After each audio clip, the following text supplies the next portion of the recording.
للہ رب العالمین والصلاۃ والسلام علی رسول کریم صلی اللہ علیہ وسلم۔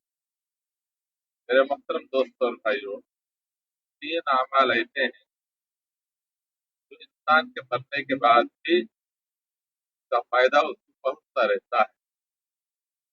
اس میں سے ایک صدقہ جاریہ ہے، اور دوسرا نفع بخش یا نفع دینے والا علم ہے، تیسری وہ اولاد جو مرنے کے بعد اس کے لیے مغفرت دعا کرے۔ تین اللہ کے نبی صلی اللہ علیہ وسلم ارشاد فرمائے، اذا مات ابن آدم انقطع عمله الا من ثلاث۔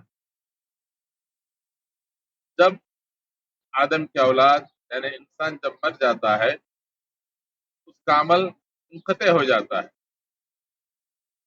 الا من ثلاث، لیکن تین عمل ایسے ہیں جو اس کے مرنے کے بعد بھی اس کا فائدہ پہنچتا ہے۔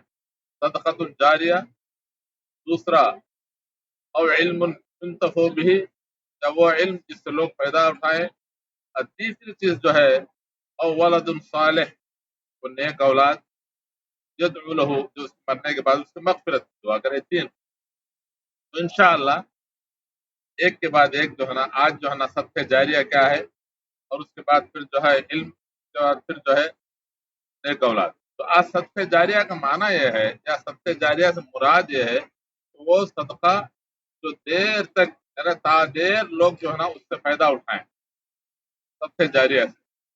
اور صدقہ جاریہ میں مثال کے طور پر دیکھیے، آپ کنواں کھدوانا، کسی کے لیے پانی کا انتظام کرنا، مسجد بنوانا، مدرسہ بنانا، راستے بنانا، درخت لگانا، یا پھر نہر جاری کرنا، یہ ساری چیزیں جو ہے صدقہ جاریہ میں آتے ہیں۔